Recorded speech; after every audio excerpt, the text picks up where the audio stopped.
1990 के दशक में अमेरिका के अंदर एक ऐसा हादसा हुआ जिसने पूरे अमेरिका को हिलाकर रख दिया था।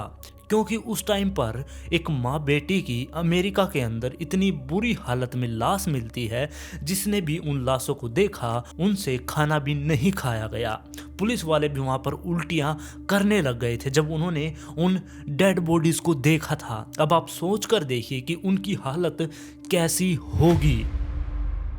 रीटा हॉफमैन, जो कि एक 48 साल की तलाकशुदा महिला थी, इसकी एक बेटी थी 15 साल की जिसका नाम मैंडी था। ये दोनों माँ बेटी ही ईस्टर्न वानाची के एक ग्रामीण इलाके में रहा करती। रीटा हॉफमैन का एक बॉयफ्रेंड भी था जो कि इससे बहुत ज़्यादा प्यार किया करता। इन दोनों के बीच में सब कुछ ठीक चल रहा था। इनकी जो बेटी मैंडी थी वो भी बहुत अच्छी थी। वो सिर्फ 15 साल की थी जिस टाइम पर यह घटना घटित हुई थी। जब वो 15 साल की थी वो स्कूल में जाया करती। स्कूल वाले सभी उससे बहुत ज़्यादा पसंद भी किया करते। वो खेलों में भी उसको बहुत ज़्यादा रुचि थी, जिसकी वजह से खेल में भी वो हमेशा आगे रहा करती। अब 1995 में गर्मियों की छुट्टियां आने वाली थी और मैंडी इस चीज को लेकर बहुत ही ज्यादा एक्साइटेड थी कि अब छुट्टियां होंगी और छुट्टियों में वो कहीं घूमने जाएगी। लेकिन कुदरत को तो कुछ और ही मंजूर था, क्योंकि उन्हीं दिनों में वाशिंगटन में एक व्यक्ति एंटर होता है जो कि लगभग 25 साल का होगा। उसने अब इनके घर के पास यानी कि हॉफमैन परिवार के आसपास में एक घर ले लिया किराए पर और वहां पर वो रहना शुरू कर देता है। दूसरी तरफ हॉफमैन परिवार इस चीज से बिल्कुल अनजान था कि उनके पड़ोस में एक नया व्यक्ति रहने के लिए आया है और जो ये व्यक्ति जो कि 25 साल का यहाँ पर रहने के लिए आया था वो 24 घंटे हॉफमैन परिवार पर नजर बनाए हुए था।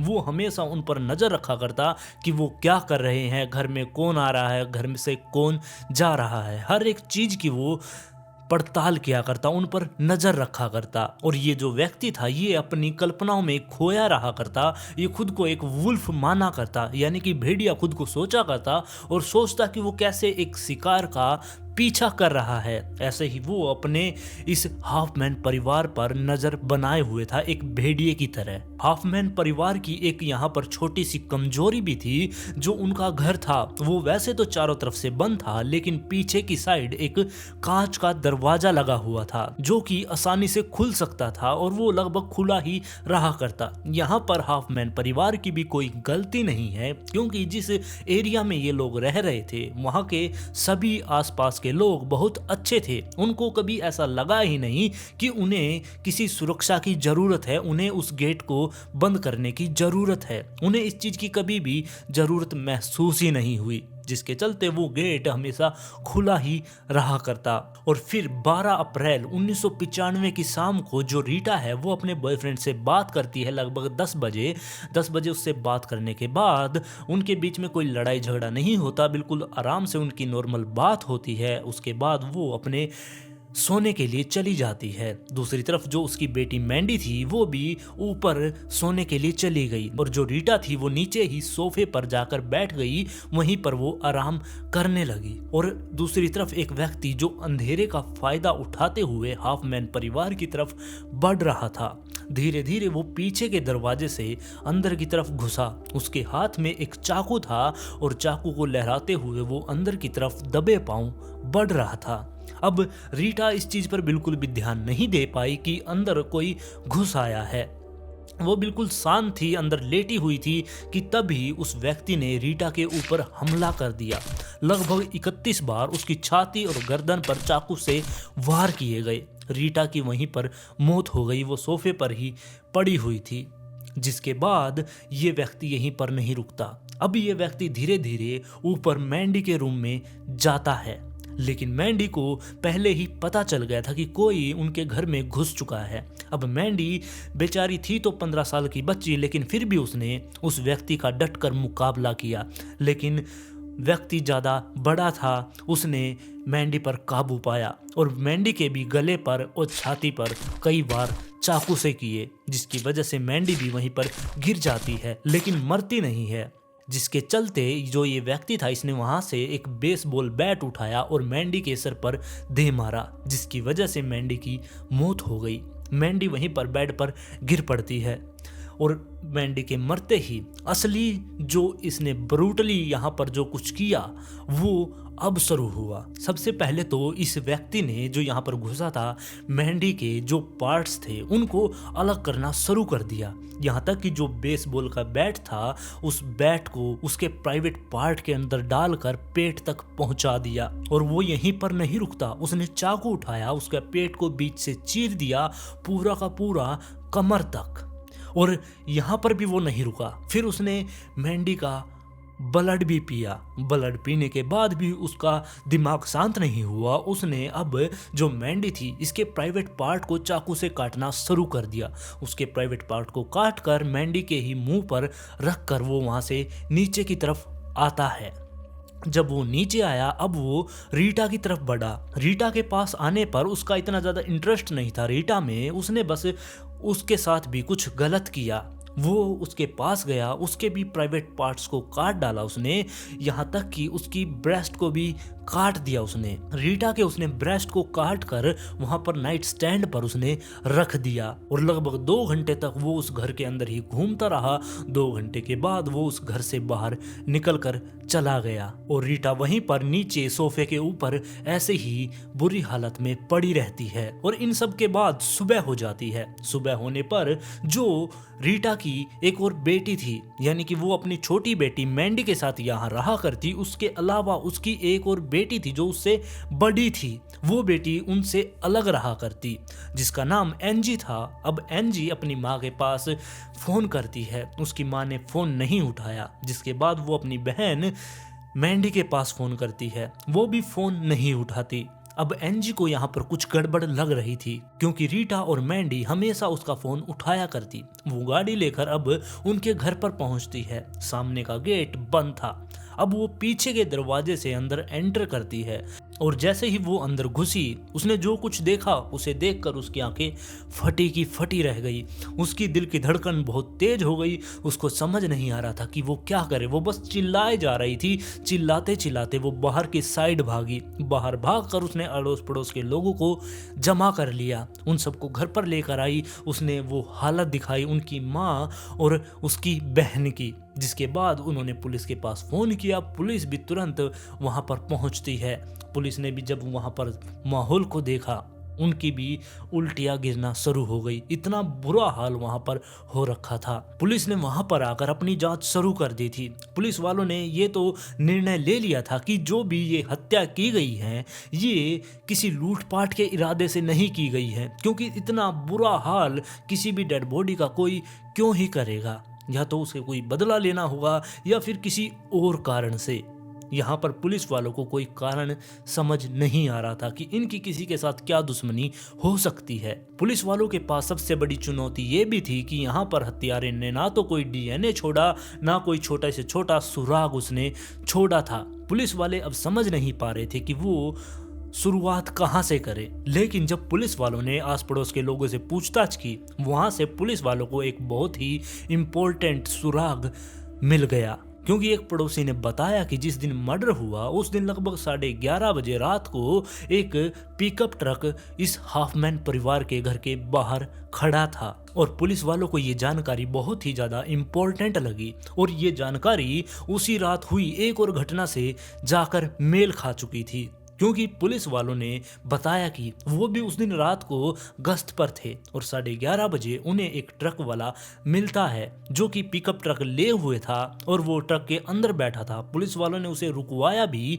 और वो अपने दोनों हाथ उठाकर ट्रक से बाहर भी आ गया। उसने ये दावा किया कि वो तो सिर्फ बाहर गाड़ी चलाने के लिए आया था। पुलिस वालों ने उससे ज़्यादा पूछताछ नहीं की। उसने अपना नाम बताया, सब कुछ ठीक लग रहा था और पुलिस वालों ने उसको वार्निंग देके वहां से जाने दिया। पुलिस वालों को इस बात का अंदाजा नहीं था कि वो व्यक्ति एक हत्यारा है जिसने थोड़ी देर पहले ही 2 महिलाओं को मारा था। अब जल्द ही वो पिकअप ट्रक का ड्राइवर एक आरोपी के रूप में सामने आ चुका था।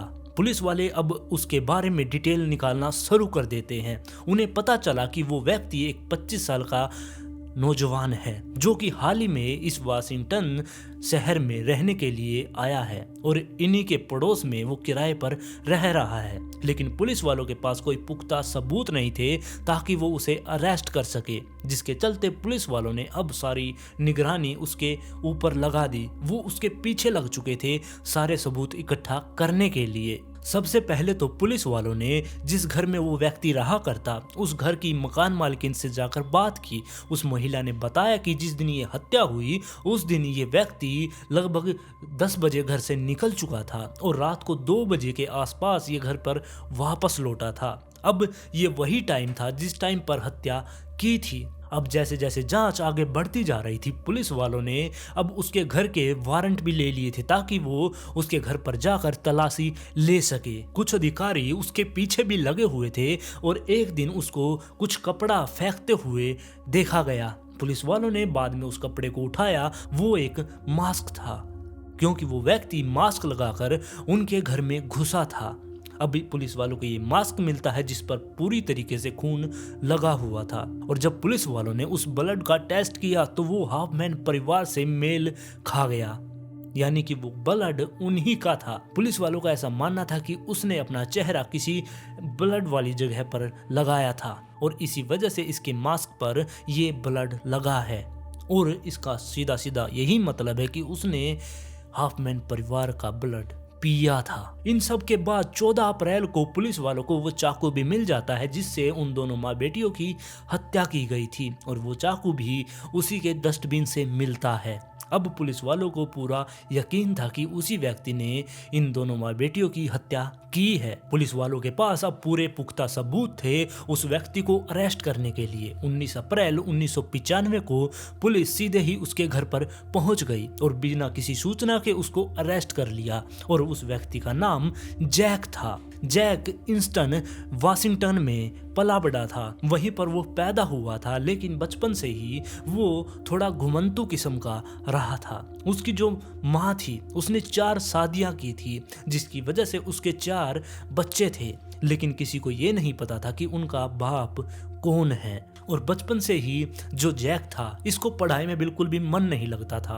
9वीं क्लास में इसने स्कूल को छोड़ दिया था और ये ऐसे ही इधर उधर अपनी रिश्तेदारी में घूमना शुरू कर देता है। और जहाँ तक इसके रिश्तेदार बताते हैं ये बचपन से ही बहुत अजीब था क्योंकि बचपन से ही ये भेड़ियों की तरफ आकर्षित हो चुका था। ये उनकी चीज़ें इकट्ठा करना इसने शुरू कर दिया। ये भेड़ियों की फ़ोटो लेकर आता, उनकी खाल वगैरह ये सब कुछ इसने लाना शुरू कर दिया। यहाँ तक कि रात में ये शिकार करने के बारे में भी सोचा करता। और इसका एक पुराना रिकॉर्ड भी था। जब ये जवान हुआ था उस टाइम पर भी इसके ऊपर एक केस लगा था। इसने एक महिला पर सेक्सुअल एब्यूज करने की उसको कोशिश की थी, उसके लिए इसने उस पर हमला किया था। उस टाइम पर ये सिर्फ 23 साल का था। इसने एक महिला को लिफ्ट देने के बहाने अपने साथ बैठाया और उसके साथ जाकर इसने जबरदस्ती करने की कोशिश की, लेकिन वो महिला वहां से भाग गई। उसने पुलिस में रिपोर्ट लिखवाई और इसको पकड़ लिया गया, इसको जेल में भेज दिया गया। लेकिन बाद में सबूतों की कमी होने की वजह से ये जल्द ही छूटकर वापस आ गया था। और इनके अलावा चोरी डकैती मारपीट इन मामलों में भी ये अंदर जा चुका था। इसके एक साथी कैदी ने बताया कि ये रात में ये सब कुछ बातें किया करता कि ये एक भेड़िया है और अपने शिकार को ये कैसे मारेगा और यहाँ से निकलकर ये एक सीरियल किलर बनना चाहता था। यहाँ तक कि जेल में इसने वहाँ की जो लाइब्रेरी थी उसमें जाकर किताबों को पढ़ना शुरू कर दिया। ये क्राइम से रिलेटेड किताबें ही पढ़ा करता जिसमें किसी क्राइम को करने के बाद उस क्राइम से कैसे बचा जा सकता है, उन सारी चीज़ों के बारे में ये पढ़ा करता। इसने ये भी सीख लिया था कि अगर कहीं क्राइम करने जा रहे हो तो उससे पहले अपने पूरे शरीर के बालों को निकाल दो ताकि पीछे कोई भी छोटा सा डीएनए ना रह जाए। लेकिन इतने बड़े होने के बावजूद भी इसका दिमाग जो था वो 4th क्लास के बच्चे के जितना था। जैक को जल्द ही रिहा कर दिया गया था और जैक रिहा होने के बाद बाहर इधर उधर घूमता है। उसके पास ना तो नौकरी थी ना ही कोई पढ़ाई लिखाई थी, जिसके चलते उसने एक कसाई के पास भी काम सीखा था। अब पुलिस वालों का ऐसा मानना था कि इसने कसाई के पास काम सीखा हुआ है, जिसके चलते इसने उन दोनों माँ बेटियों को बड़े सटीक तरीके से काट डाला था। अब जैक ने 2 हत्या की थी और इसी के लिए इसे अब मौत की सजा मिलनी थी। सब लोगों को यही लग रहा था कि इसको मौत की सजा ही होगी। सब लोग इसी के बारे में बात कर रहे थे। 1995 में ही बहुत सारे सबूत इसके खिलाफ इकट्ठा हो गए थे जो कि इसको फांसी के तख्ते तक पहुंचाने के लिए काफी थे। लेकिन इसकी जो सुनवाई थी वो अगस्त 1996 में होनी थी। लेकिन स्टार्टिंग में तो ये खुद को निर्दोष बताता रहा कि मैंने तो कुछ किया ही नहीं है, मैं तो एक गलतफहमी का शिकार हो चुका हूँ, इसका ये कहना था। लेकिन धीरे धीरे जब सबूत इसके खिलाफ होते इसे नजर आने लगे कि ये तो अब फंसने वाला है और इसको मौत की सजा होने से कोई भी नहीं रोक सकता। जब इसने अपना तख्ता पलट दिया, यानी कि इसने अपने बयानों को बदल दिया, इसने एक समझौता किया अपनी तारीख से 4 महीने पहले ही, यानी कि इसकी सुनवाई होने से 4 महीने पहले ही इसने एक समझौता वकील के सामने रख दिया। इसने कहा कि मुझे मौत की सजा ना दी जाए, जिसके बदले मैं ये कबूल करूंगा कि मैंने ही उन दोनों महिलाओं को मारा है। और इन्हीं के साथ उसने एक और हत्या के बारे में जिक्र कर दिया। उसने बताया कि उसने एक 9 साल की लड़की को और पहले मारा था। 1994 में पेनी डेविस नाम की एक लड़की को उसने मार डाला था। पेनी डेविस अपने भाई से कहकर बाहर मार्केट में गई थी कि वो जल्द ही लौट आएगी और वो कभी भी वापस लौट कर नहीं आती। जिसके बाद उसके भाई और उसकी फैमिली वाले उसको ढूंढने के लिए बाहर निकलते हैं, लेकिन वो उसका कभी भी कुछ पता नहीं चला। और फिर 28 मार्च 1995 को एक कब्र के अंदर उसकी लाश मिलती है। और उस टाइम पर पेनी डेविस का मामला ऐसे ही एक मिस्ट्री बनकर रह गया था। यहाँ पर अब जैक ने ये भी कबूल कर लिया कि उसने ही पेनी को मारा था और यहाँ पर एक मुकदमा और उस पर स्टार्ट हो गया। जब जैक ने इस बारे में बताया कि उसने ही पेनिस को मारा है, तब बहुत सारे पुलिस वाले चौंक गए थे, क्योंकि उन्हें पहले ही इस पर डाउट था, क्योंकि ये उसी की बिल्डिंग में रहा करता। लेकिन इसके खिलाफ कोई भी सबूत नहीं मिला था, जिसकी वजह से ये अभी तक बचा हुआ था। यहाँ पर जो जैक था इसने ये नहीं बताया कि उसने पेनिस को कैसे मारा था, लेकिन पुलिस वालों का ऐसा मानना था कि शायद इसने जैसे हफमैन परिवार की बड़ी बेरहमी से हत्या की है, ऐसे ही इसको भी मारा होगा। यहाँ तक कि पुलिस वालों का ऐसा मानना था कि जब जो पेनिस थी उसको मार डाला गया था और उसे कब्र में डाल दिया गया था, जैक वापस से वहीं पर जाता है और उसके साथ सेक्सुअल अब्यूज उसको करता है और फिर वापस से पेनिस को उस कब्र में दफन कर देता है। और इन सब के बाद 30 अप्रैल 1996 को जैक के ऊपर 3 मुकदमे चलते हैं 3 हत्याओं के। जिस टाइम पर जैक ने ये हत्याएं की थी उस टाइम पर वो सिर्फ 27 साल का था और जो रीटा थी, रीटा को मारने के लिए इसे आजीवन कारावास की सजा सुनाई गई और इसको कभी भी पैरोल नहीं मिलेगी। और फिर जो मैंडी थी उसकी हत्या के लिए इसको 70 साल की सजा सुनाई गई। और फिर बचती है पेनी डेविस, जिसकी हत्या के लिए इसे 45 साल की सजा सुनाई जाती है।